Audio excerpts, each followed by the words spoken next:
से शहद बनाना, इसको कहते हैं apiculture, culturing and rebreeding of honey bees. Honey बीज को पालने को क्या कहते हैं? एपीकल्चर। देखो एपीकल्चर के अंदर आपको मालूम है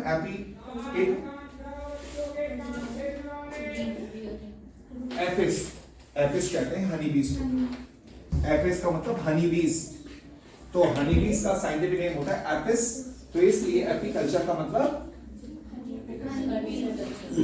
एपीकल्चर का मतलब मधुमक्खियों को पालना for large scale production of honey, Honey के लिए। बच्चों आपको मालूम है एपीकल्चर अगर आप करते हैं, एपीकल्चर आप करते हैं तो उसके कई सारे फायदे हैं। अक्सर इधर देखो, सब बच्चे ध्यान दीजिए, आपको मालूम है शहद जो होता है, हनी जो है, एक बेहतरीन ग़िज़ा है, एक बेहतरीन कंपाउंड है जिसकी मेडिकल साइंस में बहुत सारे फायदे हैं। खांसी के अंदर आपने सुना होगा डाबर हनी टस आता है। अब खांसी हो रही है तो खांसी में अदरक और शहद मिला के दिया जाता है। बहुत सारी बीमारियों के अंदर शहद बहुत एक बेहतरीन मुफीद ग़िज़ा वो है, उसका दवाई का काम करता है। मेडिसिनल प्रॉपर्टीज भी हैं, खाने के तौर पर भी खा सकते हैं। तो ये हनी जो है, ये शहद मधुमक्खियों का इकट्ठा किया हुआ फूड होता है। अब सबसे पहले तो हनी बीज जो है अलग अलग टाइप की, अलग अलग वैरायटीज की हनी बीज होती हैं। इसके अंदर मैं आपको नाम बताऊं, एक होता है एपिस इंडिका और कोई एपिस, एक होता है एपिस डॉर्सेटा, और कोई बता सकता है कोई एग्जांपल? एपिस मेलिफेरा होता है, एक होती है एपिस फ्लोरेस। कई सारी एपिस अमेरिकाना भी है, एपिस डॉर्सेटा भी है, एपिस इंडिका भी है, एपिस डॉर्सेटा है। बहुत सारी हनी बीज की वैरायटीज होती हैं जिनको पाला जाता है। हनी बीज कितने टाइप की होती हैं, किसी को मालूम है? How many type of honey bees are there माही?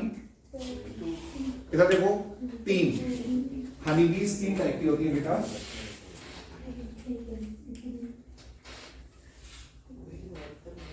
एक होती है कौन सी? क्वीन, एक होती है वर्कर, और एक होते हैं कौन से? ड्रोन्स। कई हजार में ये वाली जो मक्खी होती है, रानी मक्खी जिसको कहते हैं, वो एक होती है जो रिप्रोड्यूस करती है, अंडे देने वाली, जो फर्टाइल भी होती है, वो ये वाली होती है। कौन सी? क्वीन। वर्कर जो होती है वो रिप्रोड्यूस नहीं कर सकती। वर्कर का मेन काम है खाना इकट्ठा करना, नेक्टर चूस के लाकर, फूलों से नेक्टर इकट्ठा करके लाकर इसमें छोड़ना। अच्छा ये बताएं, कभी कभार आपने देखा होगा जो हनी होता है, शहद होता है, अलग अलग जगह का शहद का टेस्ट में फर्क होता है। क्यों? कौन से फूलों का वो शहद है वो उस पर डिपेंड करता है। अगर आप कश्मीर के अंदर ऑर्किड गार्डन जो होते हैं, वहां का जो शहद होता है सबसे बेहतरीन, सबसे अच्छा माना जाता है।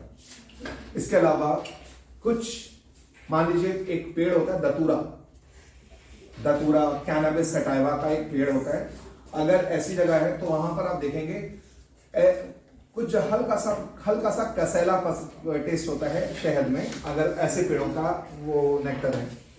अपार्ट फ्रॉम दैट, वो हनी की क्वालिटी, हनी जो होता है उसकी क्वालिटी या हनी का जो नेचर होता है वो वेरी करता है, डिपेंड करता है वो कौन से गार्डन से लिया गया है। एक नाम सुना है आपने, इंटीग्रल एग्रीकल्चर प्रैक्टिसेस। किसानों को सलाह दी जाती है, साइंटिस्ट सलाह देते हैं कि आप एग्रीकल्चर के साथ साथ कुछ और व्यवसाय भी करें, कुछ और काम भी करें। क्या मतलब? इधर देखें, सपोज मैं किसान हूं, मैं खेती बाड़ी करता हूं और मैंने एक मधुमक्खी का छत्ता भी वहां लगाया हुआ पेड़ के पास। मधुमक्खी का छत्ता लगाया हुआ, यानी हनी बीज को इकट्ठा कर रहा हूं। एक तो क्या हो रहा है, इधर देखो, एक तो क्या हो रहा है, वो मधुमक्खियां जो हैं, वो जो शहद की मक्खियां हैं, वो निकलकर मेरे जो मैं फसल को ग्रो कर रहा हूं उनमें फूलों में पॉलिनेशन कराती हैं। पॉलिनेशन कराएंगे तो मेरी प्रोडक्टिविटी ज्यादा बेहतर होगी, ज्यादा अच्छी होगी, फसल अच्छी होगी। नंबर 1, एक तो जो फसल होगी वो ज्यादा अच्छी होगी। दूसरा, उन फूलों का जो अर्क है, जो नेक्टर है, वो इकट्ठा होगा, और जब वो बी हाइव बड़ा हो जाएगा, मधुमक्खी का छत्ता बहुत बड़ा हो जाएगा, तो वो दो कामों के लिए आ सकता है। क्या? एक तो मधुमक्खी को छत्ते को काट कर उसमें से शहद स्क्वीज कर लो, वो शहद अलग बिक जाएगा। इसके अलावा एक होता है बी वैक्स, मधुमक्खी के छत्ते में वैक्स होता है, एक वैक्स होता है जो पॉलिशेस में इस्तेमाल होता है आजकल, जो शू पॉलिशेस हैं और ऑइंटमेंट्स हैं, उसके अंदर वो वैक्स का इस्तेमाल किया जाता है। तो इसलिए इसके बड़े बहुत सारे बेनिफिट्स होते हैं। तो आपको मालूम है, अगर आपको शहद की मक्खियों को पालना है, एपीकल्चर करना है, तो सबसे पहले आपको उसकी लाइफ साइकिल को स्टडी करने की जरूरत है। आपको पता करना पड़ेगा कि मधुमक्खियों को की लाइफ साइकिल क्या है, कितनी टाइप की मधुमक्खियां होती हैं, किस और कैसे माहौल के अंदर उसको कल्चर किया जाता है, कैसे उनको पाला जाता है, किस तरह से एक जगह से बी हाइव को बड़ा करने के लिए क्या क्या चीजें करी जाती हैं, और कौन सी जो हनी बी होती है वो ज्यादा बेहतर होती है। जैसे मैंने कहा अंडे देने वाली है वर्कर, ज्यादातर काम जो करने वाली बी होती है कौन सी होती है? वर्कर होती है। अब इसमें भी एक होती है सोल्जर बीज। सोल्जर बी मतलब जो पहरा देती हैं, बी हाइव के चारों तरफ घूमती रहती हैं कि उसको कोई टच ना करे। एक होती है नर्सरी बीज, जो छोटे छोटे उनके अंडे, उनके जो बच्चे हैं, उनके जो लार्वी हैं, उनको ख्याल रखती हैं। नर्सरी बीज नरिशमेंट उनको कराने के लिए बीज होती हैं। तो इस तरह से अलग अलग टाइप की हनी बीज होती हैं। आपको पता होना चाहिए कि अगर आप हनी एपीकल्चर कर रहे हैं तो कौन सी वैरायटी की हनी बी हमें इस्तेमाल करनी चाहिए, कौन सी वैरायटी की हनी बी इस्तेमाल करनी चाहिए, और उसके बाद हनी जब इकट्ठा हो जाए तो हनी को निकालने का तरीका क्या है। हनी को निकालने का तरीका क्या है? आजकल पता है क्या किया जाता है? एपीकल्चर के बहाने कुछ जगह क्या किया जा रहा है, इधर देखें, जागरी जानते हो? जागरी गुड़, जो गुड़ होता है, गुड़ के सॉल्यूशन को बना के बी हाइव को ऊपर लगा दिया जाता है, और बी हाइव को लगाने के बाद वो बी हाइव्स जो मधुमक्खियां निकलती हैं वो गुड़ के सॉल्यूशन को निकले आके उसमें डिपॉजिट करने लगती हैं। थोड़ी टाइम के बाद वो बी हाइव मधुमक्खी का छत्ता भर जाता है, और वो भरने की वजह से उसमें ज्यादातर क्या होता है, गुड़ इकट्ठा हो जाता है, और फिर उसके बाद वो उसको काट काट के गलियों में बेचते हैं। वो शहद नहीं होता, वो मेनली गुड़ है। समझ आ रही है बात? तो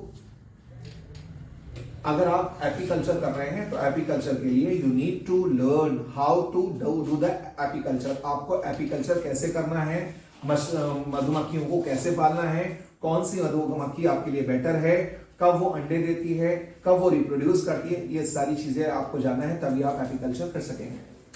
आपसे एग्जाम में पूछ सकते हैं, name the variety of honey bees which are exploited in India for commercial production of honey. Honey को प्रोडक्शन के लिए इंडिया में कौन सी वैरायटी का इस्तेमाल किया जाता है। जैसे मैंने आपको बर्ड्स के अंदर भी एग्जांपल बताया था, याद है? असील, ब्लू लेगहॉर्न, और मैंने उसके अंदर बफलो और काऊ के अंदर भी बताया था, मर्रा, साहिवाल, ये सब। ऐसे ही आपको ये नाम याद रखना है। ये जो है एपिस मेलिफेरा है, एपिस इंडिका है, एपिस डॉर्सेटा है, एपिस फ्लोरिस है, और भी है एपिस अमेरिकाना भी होती है। अलग अलग टाइप की हनी बीज होती है।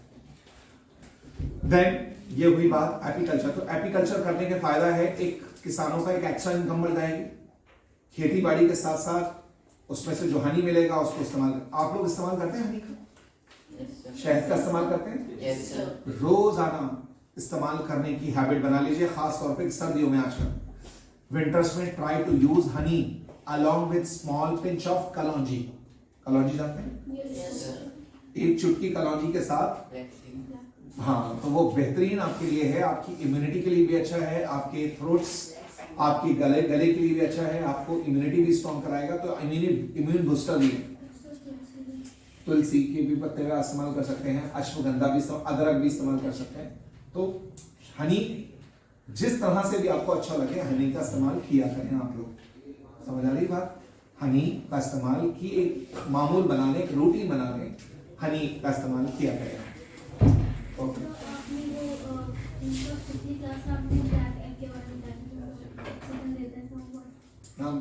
मिला answer?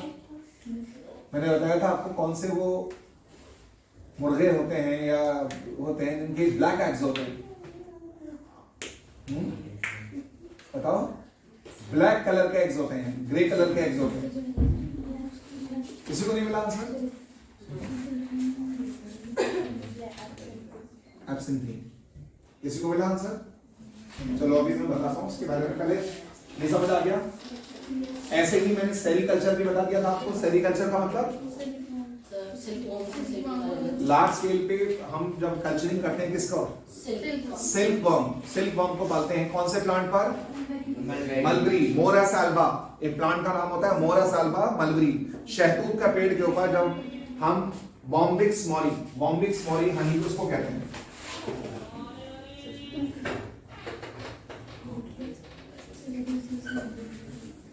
Bombyx मॉरी silk worm, silk moth, रेशम का कीड़ा, इसके मांस से सिल्क फाइबर निकलता है और उसका नाम कॉइल हो जाता है। कॉइल होने के बाद पूरा ये जब कवर हो जाता है सिल्क के फाइबर से, इसको कोकून कहते हैं बेटा, कोकून। जब वो कोकून बन जाता है, कोकून को उठाकर फिर वो गर्म पानी में डाल के एनिमल को मार दिया जाता है और वो कोकून अलग कर लिया जाता है। उसमें से सिल्क को फिर वो सिल्क का इस्तेमाल किया जाता है बहुत सारे कपड़ों को बनाने में। सिल्क के आपने सुना होगा, सिल्क की साड़ी होती है, सिल्क का कुर्ता होता है, तो वो सिल्क से बनता है। खैर जो सिल्क है वो प्रोटीन का बना होता है। तो which country is the largest producer of silk in the world? China. China is the largest producer of milk, sorry silk. Largest producer of milk कौन सा है? जर्सी। और भी है, सिर्फ जर्सी नहीं है, और भी वैरायटीज है, अच्छी की वैरायटीज हैं। ओके बच्चों, एनिमल की ब्रीडिंग कैसे होती है वो मैंने आपको बता दिया।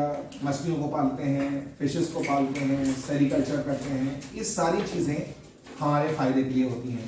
अब इसके बाद हम आएंगे प्लांट्स के बाद। प्लांट्स के बाद एक्वाकल्चर का मतलब होता है एक ऐसी प्रैक्टिस जिसके अंदर बहुत सारे एक्वेटिक ऑर्गेनिज्म हो गए, जिसमें पानी में रहने वाले बहुत सारे एनिमल। एक नाम सुना है आपने, पेंटाडा वल्गैरिस, पर्ल ऑयस्टर, मोती जिसमें से निकलता है। और इसके अलावा ऑक्टोपस है, क्रैब्स हैं, लॉबस्टर्स हैं, प्रॉन है, झींगा है। कई सारे ऑर्गेनिज्म को आप जब पानी से एक्वेटिक ऑर्गेनिज्म को पालते हैं तो उसको कहते हैं पानी में एक्वाकल्चर। बच्चों जी पिछली क्लास में आपने बोला था वो सार्डिन के बारे में मिला आंसर आपको? सार्डिन के बारे में बताएं। Sardine is a new breed of sheep which was developed in Punjab by crossing sheep की वैरायटी, शीप की एक ब्रीड है जिसको किसको किसके बीच में क्रॉस करा के बनाया गया है? Punjab by crossing Bikaneri eaves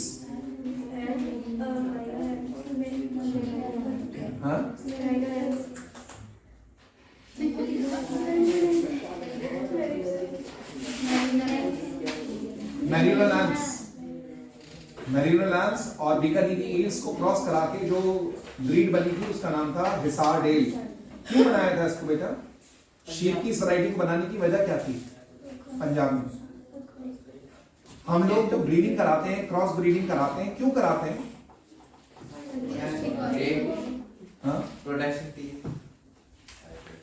production के लिए। मतलब जब भी हम ब्रीडिंग कराते हैं, क्रॉस ब्रीडिंग, तो कुछ ना कुछ फायदे की वजह से हम कराते हैं। जैसे आप बच्चों को याद होगा, पता होगा, जानवरों में भी अलग अलग ब्रीड होती है। जैसे मैंने आपको बताया था टाइगॉन। टाइगॉन मतलब मेल टाइगर और फीमेल लाइन की जो ब्रीडिंग आप कराते हैं तो उससे जो प्रोडक्ट मिलता है उसका नाम है टाइगॉन। एक होता है liger, male lion female tiger को क्रॉस कराने के बाद जो प्रोडक्ट बनता है उसका नाम है लाइगर। तीसरा एक बताता है हीब्रा, मेल हॉर्स और फीमेल जीब्रा को ब्रीड करा के जो एनिमल्स बनते हैं उसका नाम हीब्रा। इसी तरह से म्यूल्स, एक नाम बताया था हिनी, HINN, हिनी, हॉर्स और डंकी के क्रॉस कराने के बाद जो ब्रीड्स हैं, तो ये सारे एनिमल्स को बनाने का वजह है कोई ना कोई फायदा। इंसान को जिस चीज में बेनिफिट उसको नजर आता है उस तरह की वो ब्रीडिंग कराता है। तो बच्चों ये एनिमल्स के अंदर मैंने आपको कुछ बातें बताई थी। अब इसके बाद मुझे जल्दी से बताओ बच्चों, एक नाम आपने सुना है? अच्छा, आप लोग हम लोग वेजिटेबल्स, फ्रूट्स, ग्रेन, अनाज, बहुत सारी चीजें प्लांट से हासिल करते हैं। बहुत सारा खाना हम लोग जो है प्लांट से मिलता है। लेकिन इंडिपेंडेंस के बाद जब हमारा देश आजाद हुआ था, उस वक्त हमारे किसानों का इतना बुरा हाल था, हमारी कंट्री के अंदर sufficient food production, food grain का प्रोडक्शन सफिशिएंट नहीं होता था। हम लोग we used to import food grain from other countries, दूसरे कंट्री से फूड ग्रेन्स को हम परचेज करते थे अपने लोगों की, मुल्क के लोगों की रिक्वायरमेंट को पूरा करने के लिए, अनाज की रिक्वायरमेंट को पूरा करने के लिए दूसरी जगह से वो अनाज खरीदा जाता। लेकिन उसके बाद इंडिया के अंदर एग्रीकल्चर रिसर्च सेंटर कायम किए गए। एग्रीकल्चर साइंटिस्ट ने क्या किया, किसानों को अवेयर किया, सेंसिटाइज किया, बताया, अवेयर किया मॉडर्न एग्रीकल्चर प्रैक्टिसेस के बारे में कि किस किस तरह से अपनी एग्रीकल्चर जो ट्रेडिशनल जो खेती बाड़ी के तरीके हैं उसमें सुधार लाए हो, और बीज जो इस्तेमाल करें, जो बीज होते हैं, जो सीड्स इस्तेमाल कर रहे हैं, उसकी बजाय हाई यील्डिंग वैरायटीज के सीड का इस्तेमाल किया जाए जिससे प्रोडक्शन बेहतर हो। और वैसा ही हुआ, जब हाई यील्डिंग वैरायटीज के सीड्स का इस्तेमाल किया गया तो प्रोडक्शन इतना बेहतर हो गया, इतना ज्यादा सफिशिएंट हो गया कि वो हमारी कंट्री के, मुल्क के लोगों के लिए इतना काफी हो गया कि वो हमारी कंट्री के लोगों के लिए पूरा भी हुआ, और हम इस पोजीशन में आ गए, हमने उसको एक्सपोर्ट करना शुरू कर दिया दूसरे कंट्रीज को। तो इसलिए वर्ड्स तुमने सुना होगा, सब्ज इनकलाब, हरित क्रांति, ग्रीन रेवोल्यूशन। लार्ज स्केल पर जो फूड ग्रेन में प्रोडक्शन में इंक्रीमेंट हुआ था, जो फूड ग्रेन्स के अंदर production, tremendous rise in the food grain population, जो फूड ग्रेन में जो प्रोडक्टिविटी में इंक्रीमेंट आया था, तो उसको, इस इंक्रीमेंट को, इस इनलार्जमेंट को नाम दिया गया था क्या? Green revolution. बच्चों एक बात मुझे ये बताइए, अगर जिस तरह से आपको और हमें ग़िज़ा की जरूरत होती है, हमें और आपको ग़िज़ा की जरूरत होती है, खाने की जरूरत होती है, इसी तरह से पौधे भी लिविंग ऑर्गेनिजम्स हैं, उनको भी ग़िज़ा चाहिए, उनको भी खाना चाहिए, उनको भी फूड चाहिए। तो अक्सर जो प्लांट्स को खाना मिलता है वो मिट्टी से मिलता है। मिट्टी, जो मिट्टी होती है उनके अंदर सफिशिएंट न्यूट्रिएंट होने चाहिए। इसलिए आपने सुना होगा एग्रीकल्चर करते वक्त किसान मिट्टी के अंदर क्या डालते हैं? फर्टिलाइजर्स, मैन्योर्स, कंपोस्ट, खाद का इस्तेमाल करते हैं। ये खाद जो होती है उसके अंदर वो सारे न्यूट्रिएंट्स होते हैं जो पौधों को, प्लांट्स को चाहिए होते हैं। अगर मैं आपको आज बात बताऊं, प्लांट्स के अंदर जो न्यूट्रिएंट्स चाहिए, जो प्लांट्स को, पौधों को जो न्यूट्रिएंट्स चाहिए, जो प्लांट्स को न्यूट्रिएंट चाहिए होते हैं, वो दो कैटेगरी में हम डिवाइड करते हैं।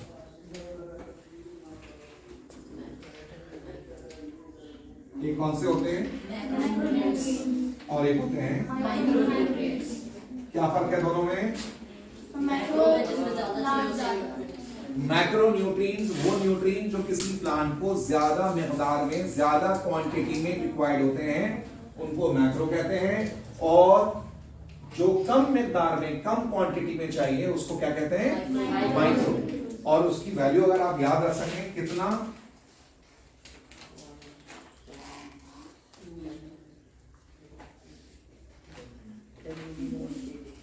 10 मिलीमोल पर केजी ऑफ ड्राई वेट।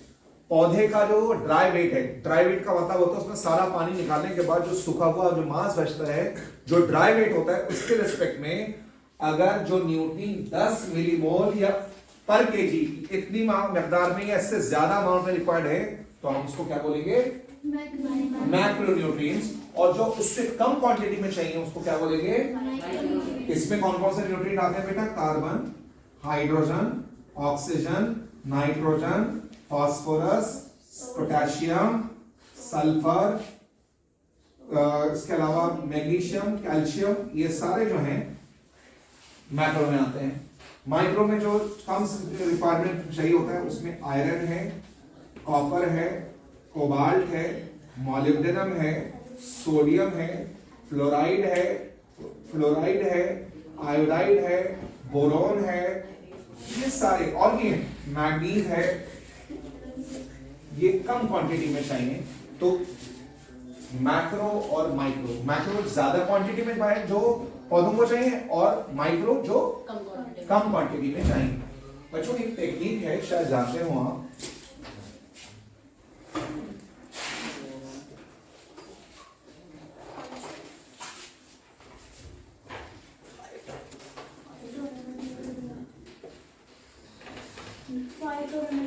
ये टर्म किसी को मालूम है? किसी बच्चे को टर्म मालूम है? Phyto remediation. फाइटो रेमिडिएशन का मतलब मालूम है? फाइटो मतलब होता है प्लांट, रेमेडी का मतलब होता है इलाज, ट्रीटमेंट। जब आप मिट्टी में या पानी में बहुत सारी गंदगी हो, उस गंदगी को खत्म करने के लिए मिट्टी में से न्यूट्रिएंट्स मतलब गंदगी को खत्म करने के लिए कुछ पौधों का इस्तेमाल करते हैं।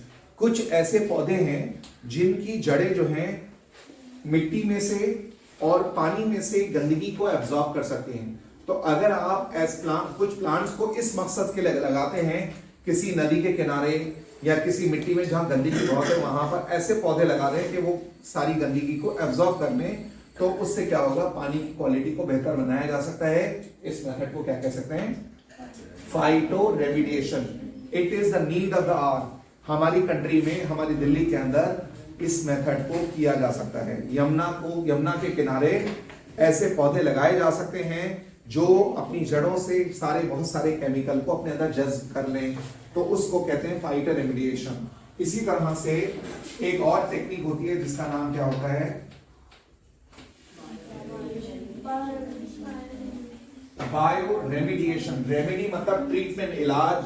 जब माइक्रो ऑर्गेनिज्म का इस्तेमाल करते हैं पानी के अंदर से पोल्यूशन को या मिट्टी में से पोल्यूशन को घटाने के लिए माइक्रो ऑर्गेनिज्म का यूज करते हैं, उसको बायो रेमिडिएशन कहते हैं। जब उसको प्लांट को यूज करते हैं तो उसको क्या बोलते हैं? Phyto remediation. ये दोनों प्रैक्टिसेस, ये दोनों प्रोसीजर, ये दोनों चीजें की जा सकती हैं दिल्ली जैसी उसमें और यमुना के अंदर। लेकिन वो अगर आप पौधे लगा रहे हैं नदी के किनारे, उसके अंदर से न्यूट्रिएंट मतलब उसके अंदर हार्मफुल टॉक्सिक केमिकल्स को एब्जॉर्ब करने के लिए, तो उन पौधों को आपको कंज्यूम नहीं करना है, उनको खाने के लिए इस्तेमाल नहीं करना है, क्योंकि वो टॉक्सिक होते हैं। लेकिन हमारे किसान क्या कर रहे हैं? उससे सिंचाई करते हैं, उस पानी से, यमुना के पानी से जो टॉक्सिक एलिमेंट्स हैं वो सब्जियों में, फलों में जा रहे हैं, उसको हम कंज्यूम कर रहे हैं, जिसकी वजह से हमारे अंदर अलग अलग टाइप की डिजीज आ रही हैं। तो मैं बात आपको बता रहा था न्यूट्रिएंट्स की। तो न्यूट्रिएंट्स, पौधों को ग़िज़ा चाहिए, पौधों को खाना चाहिए, पौधों को फूड चाहिए। तो वो फूड के लिए जो न्यूट्रिएंट्स हैं उनको हम दो कैटेगरी में डिवाइड करते हैं, एक मैक्रो और माइक्रो। जो ज्यादा मिकदार में चाहिए वो मैक्रो, और जो कम क्वांटिटी में चाहिए वो माइक्रो। अक्सर जो फर्टिलाइजर इस्तेमाल होती है, अक्सर जो फर्टिलाइजर यूज होती है या जो फर्टिलाइजर्स इस्तेमाल, केमिकल फर्टिलाइजर यूज होती हैं, आपने एक नाम सुना होगा, कौन सी फर्टिलाइजर कहलाती है? कौन सी? NPK। अक्सर खेतों के अंदर जो किसान इस्तेमाल करते हैं उसके अंदर नाइट्रोजन, पोटेशियम और नाइट्रोजन, फास्फोरस और पोटेशियम, ये तीन न्यूट्रिएंट्स पौधों को ज्यादा मिकदार में चाहिए होते हैं। तो इसलिए वो हमने कहा नाइट्रोजन, फास्फोरस, पोटेशियम, NPK ये ज्यादा मिकदार में होती हैं, तो ये मैक्रो न्यूट्रिएंट्स हैं। समझ आ गई बात बच्चों? इससे आगे मैं आपको अगली क्लास में इंशाल्लाह हम आपको ये बताएंगे कि इस फूड प्रोडक्शन को बढ़ाने के लिए 3 प्रिंसिपल्स हम अपनाते हैं। एक होता है क्रॉप वैरायटी इंप्रूवमेंट, एक होता है क्रॉप प्रोडक्शन इंप्रूवमेंट, और एक होता है क्रॉप प्रोटेक्शन मैनेजमेंट। ये सारी बातें इंशाल्लाह हम आने वाली क्लासेस में आपको बताएंगे।